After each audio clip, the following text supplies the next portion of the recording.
So in a past video, I drew my D&D character and talked about my experience with solo D&D. And a lot of you seem to show interest in knowing more about this character and my solo campaign. So I'm doing this video to build some interest in these characters and get you all invested in them before I get into the nitty-gritty details of the world and story of Mistwind, which is what I'm calling my campaign. So here I am doing a character introduction video for basically an even bigger series on my channel where I'm going to be telling you about everything that happens in my campaign in an episodic series. So this story is set in the world of 5th edition D&D. Think high fantasy world where fighting monsters and casting magic is the norm. But in addition to that, I also created a Victorian/Regency style region that I'm calling Mistwind. And the special thing about Mistwind is that to the people there, magic doesn't exist. It's not real to them. And I wanted to do this because you know how us normal people like to think about living in a world of magic? Well, I was thinking that in a world where magic is the norm, there would probably be people out there who would want to get away from all of that and actually live in an ordinary world similar to ours. So that is why Mistwind was created in this universe. This place is a protected region where, to everyone, magic is fiction. Imagine a kingdom in its own little protective bubble. The people who formed the region made it with an intention of creating a place where people can live life away from the dangers of magic. So when it was created, knowledge of the outside world was wiped. So any mention of magic is brushed off as fiction from novels. Ironically, it's actually incredibly powerful illusion magic that prevents people from seeing the magic. It's like Percy Jackson, where there's a mist that changes what people see. And my main characters live in Mistwind, and they have no idea what magic is. But they will for sure be finding out about it in the campaign. Pretty early in it, actually. So this first character that I'm drawing is Miss Eleanor Thorne. She is a half-elf, but she doesn't know it. So the way that D&D races work in Mistwind is that the illusion magic twists their appearance to be passably human. So everyone just thinks that they're some sort of variant of human. So to Eleanor, she's just a human, except her ears are slightly pointier. And there's way more to like that aspect of the world build, but if I talk about it more, it's gonna get really complicated, so I'm just gonna leave it at that for now. So Eleanor is a rich girl. Because we are in a Victorian/Regency style setting, people are going to be subject to some pretty harsh standards, especially in upper class society. And because this is D&D, I am going to be diving into some cliches. So Eleanor is the cliche of the character who can't quite follow the rules. She just isn't built for the prim and proper life. If curiosity killed the cat, then Eleanor is the cat. She is definitely what people would call a troublemaker.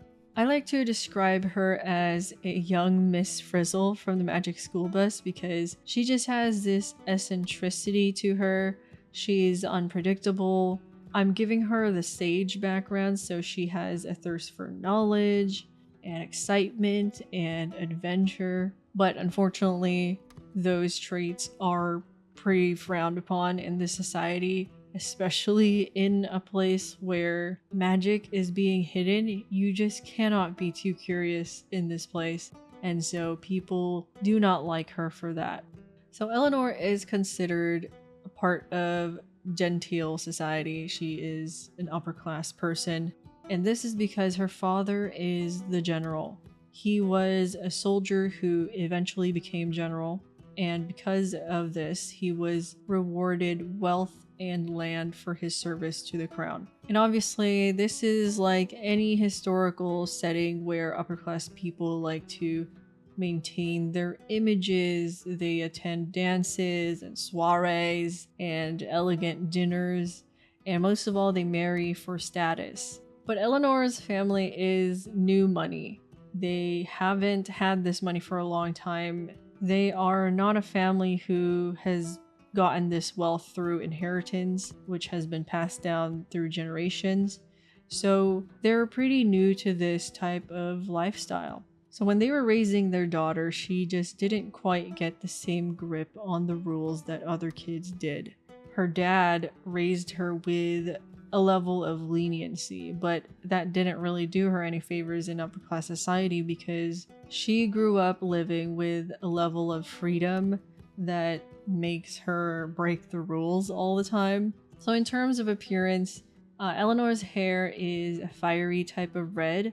It literally has a gradient in it, and she has it in this messy type of ponytail instead of a clean bun or a neat hairstyle that other women would have. It has a bunch of stray hairs, which I love to draw.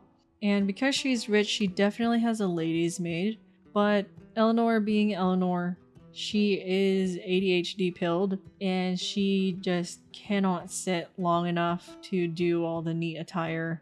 She has no patience for that, which means that she also has no patience to stand there and have her maid put on like 10,000 layers on her. So instead, she wears this flowy type of dress and a little crop coat that was inspired by this painting. And since she runs around a lot, I wanted to give her an outfit that looked comfortable to move around in. But I also wanted it to still have some details that make it evident that she's rich. So her bodice has some nice embroidery on it, and she wears a nice ribbon. The fabric on her clothing is also high end. Although you can't really tell that the fabric is nice because I didn't really do that in the drawings, so I'm just telling you.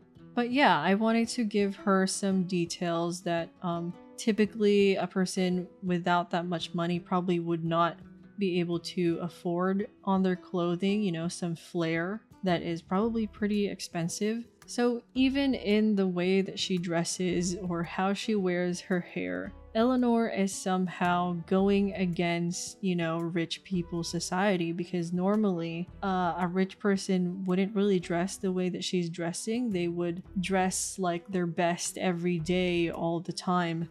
Normally rich young women wouldn't be running around everywhere. So to other people, she is seen as a troublemaker. And because of this, she has a bad reputation. Anyone who wants to maintain a respectable image stays away from Eleanor. She is avoided as a bad influence. Mothers steer their daughters away from the wild Miss Eleanor Thorne. And even her mother and sister warn people about her. So Eleanor has one sister, but they don't have the best relationship, and she also doesn't have a good relationship with her mother. Her relationship with her dad is decent enough, but her mom and her sister do not like her. They are like the rest of society. They see her as a stain on their family's reputation. So Eleanor's mother was actually also a soldier. Her parents met in their time serving in the war, and they were both high-ranking soldiers. So because of that, they earned the respect of most upper-class people because of being high-ranking officers. But being new money, their place in high society was still pretty fragile, because usually new money is looked down upon. But Eleanor's mother loves being part of the upper class. She cherishes it. She loves being rich. She loves that lifestyle and the prestige that comes with it. And so when Eleanor eventually becomes infamously known as the general's wild daughter, she gets pretty upset about it. She is the type of mother who has so much expectations and she wants you to be perfect, and she tells Eleanor stuff like, why can't you be like your sister? She's well-mannered and well-behaved. Why can't you be like her? And obviously, that doesn't make Eleanor feel good about herself. And so that is her family, and I'm gonna leave them unnamed for now. A little bit of a mystery because I want you all to get to know them once I actually talk about the story in a future video of the Mistwind series. And so I'm gonna leave them like that for now. In terms of class, because Eleanor is this chaotic mess of a person, I am gonna make her a bard. For now, at least. I know bards are supposed to be musically inclined, but if I understood correctly in my research, there are also actor bards, and that is basically what I'm gonna make her.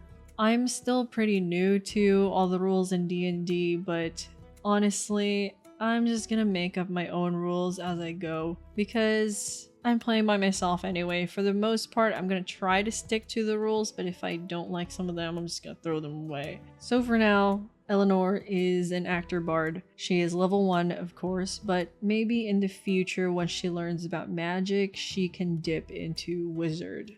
But for now, she is a high charisma character. She is proficient in deception because she likes to pretend to be other people for fun. Some other things that she would do is she pesters the servants, she steps on people when she dances, and she is just generally seen with so much disapproval in society if it wasn't obvious enough. People definitely gossip about her, they gossip about her family, and honestly, they want to shun her from good society. But as much as they want to, they can't. Because despite all of those negative things about Eleanor, there is one thing about her that is so powerful that it's protecting her place in society like armor.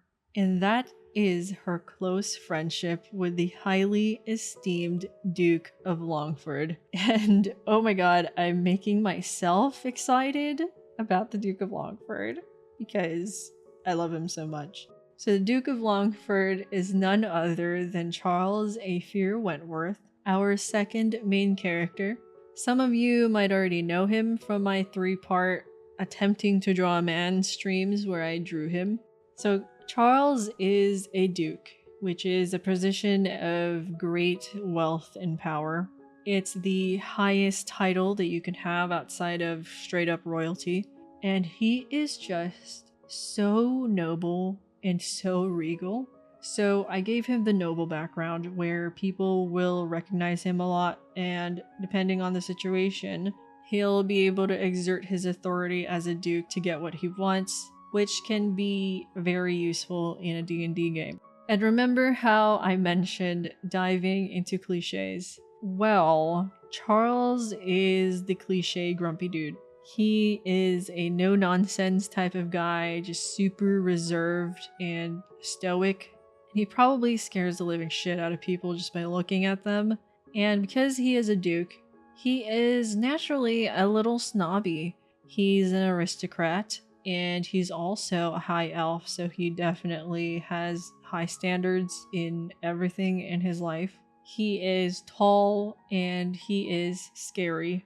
His hair is always neatly pushed back, and even though I don't really draw it like that, let's just imagine that it's actually neatly pushed back. He is basically, in everyone's eyes, the perfect image of a highborn gentleman. And you're probably asking, how on earth is this guy friends with someone like Eleanor? Well, their parents were neighbors, and Eleanor somehow, someway, squeezed herself into his life. They met at a very young age and became friends. And at one point, Charles just realized that he was stuck with her. Eleanor Thorne was gonna be the thorn in his side for the rest of his life, and he just accepted it. And with them, I really wanted to lean into the trope of the grump versus sunshine friendship, where one character is super grumpy and they have a smiling, unhinged idiot with them all the time, and they're best friends. And so that is Charles and Eleanor. And they have been friends for so long now that Charles is just used to her chaotic nature. So her unpredictableness is just predictable to him now because he knows her so well. So Charles is an only child. He was the heir to a dukedom, and because of that, his parents raised him to fit the blueprint of what they wanted him to be, which is a perfect duke.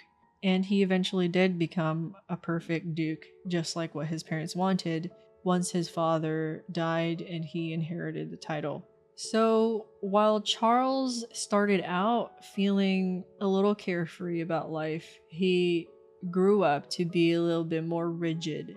And Eleanor came into his life at a time where he was fairly young, so he was still allowed to have fun and smile and be less rigid, and she kind of became his anchor to that part of himself.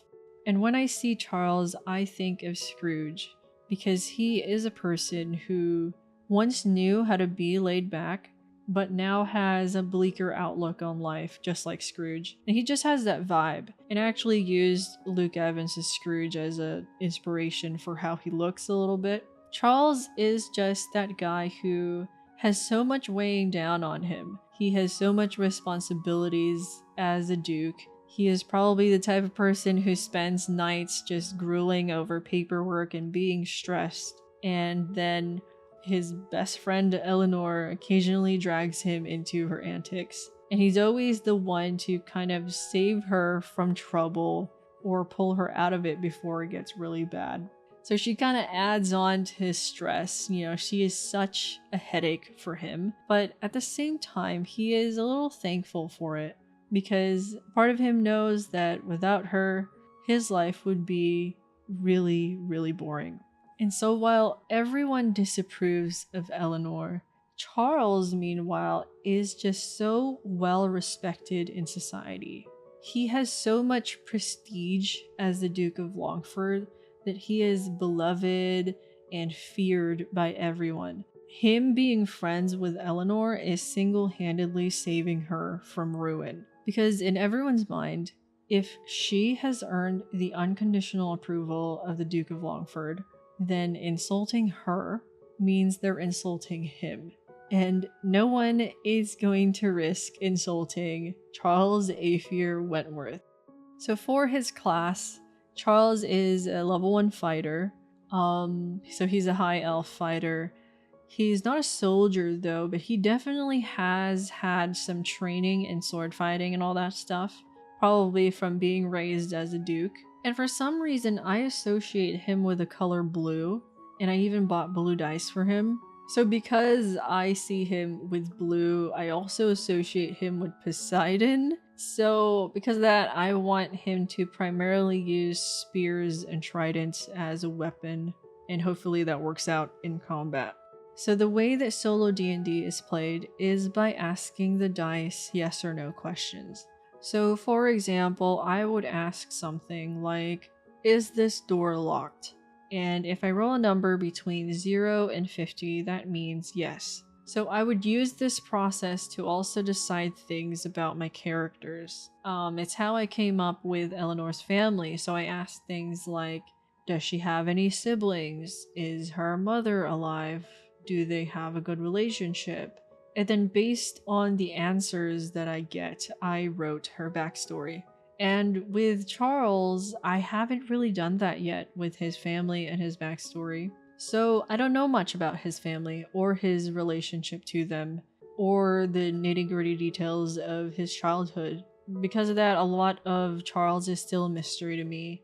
And I wanted to keep it a mystery because I want us to discover it together. So as I tell you guys about this story, I'm also going to be figuring some stuff out. And so I want us to experience that together as the dice tell the story, which is going to be fun, fun, fun. So those are our main characters for Mistwind. We have Miss Eleanor Thorne and Charles Wentworth, the Duke of Longford. They are besties. And they live in Mistwind. They are part of upper class society, and they have no idea that magic is real. Now I will just tease it right now that they are gonna have a rude awakening in episode 1. Episode 1 got a little wild, okay? So last in this video, I also wanted to talk about one more character. So D&D is pretty rough for level 1 characters, especially ones who don't know that magic exists, so they already have that disadvantage in combat. So I made an NPC that is going to assist them in their endeavors and who will do all the in-world exposition about magic.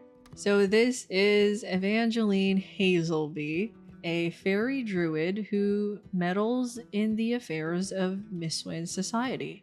Evangeline is part of a group of fairies who have made it their mission to spice up people's lives in Mistwind. They basically saw this place and they were like, these people are living without magic? Well, that's boring. I feel bad for them. And so they took it upon themselves to spice up these people's lives. They honestly, genuinely feel like they are doing these people a service. So they meddle and they scheme for drama. They use magic to do what they need to do in order to steer people into the direction they want. They'll add some romance into a person's life, some drama. Sometimes they even grant fortunes, and honestly, sometimes they ruin their lives. Who knows? But magic isn't allowed in Mistwind, you say? Well, these fairies don't care. In a place like this, there are definitely bound to be people who are literally just breaking the rules. They just don't care. And these fairies are doing just that. They are troublesome. And if you think about it, they're technically being huge criminals for doing this. So I guess I can say that Evangeline Hazelby is a criminal. She is a schemer. She sits around and spies on people, and since she's a druid, she turns into animals to make it easier to spy on people and, meddle in their lives. But the thing is, she's kind of a new recruit. She is new to this gig. She's new to her job. And because of that, she is a little bit clumsy with discretion. She's a bit clueless with how things work, and she is just improvising her way through everything she does. You know how some people make a schedule or they make plans and stick with it? Yeah, Evangeline doesn't do that. She is very sloppy compared to other fairies. So I actually had these characters in another story already, and I just converted them into D&D characters once I discovered that I can play D&D alone. And Evangeline was this fairy type character, just, in a magical story that didn't really have rules yet. And so I ended up haphazardly converting her into something that would make some kind of sense in 5e D&D. So now she's a fairy druid. But once again, I might be breaking some rules here and there. I'm probably doing some things wrong. So as I go, I'm just gonna make up my own rules. So for example, her wings aren't really showing up right now because the illusion in Mistwind is hiding them. But in reality, I just actually don't really know what I want her wings to look like yet. So I wanted an excuse to not draw them. In a nutshell, she's just not completely fleshed out yet. Honestly, I wasn't even planning on drawing her for this video, but she's a character that needs a little setup. So I wanted to at least give you guys a small visual while I talk about her. So she's another character who I hope to get to know as I keep playing and rolling dice. And I'm intending for her to have a big role in the story, but who knows, she might turn out completely different than what I'm expecting, and you just never know what the dice will do. So yeah, one way or another, she is gonna end up in our main characters' lives, and it's gonna be pretty wild. So yeah, those are the character introductions for my Mistwind story. I'm gonna go work on episode 1 now. I'm planning to draw some of the stuff that happens and maybe even animate some of the scenes, and hopefully I can actually do that. But really, my goal is to just share this with all of you and have fun with it. It's my current passion project, so I would love to know what you all think of this so far. I'm pretty nervous making this video, so I'm gonna need all the encouragement that I can get because I'm not sure how this will be received yet. So yeah, let me know in the comments how you're feeling about this, what you thought about it. What do you think of the characters? Do you want to see more? Are you actually excited? Let me know everything. So yeah, thank you for watching and supporting my channel, and I'll talk to you next time. Goodbye.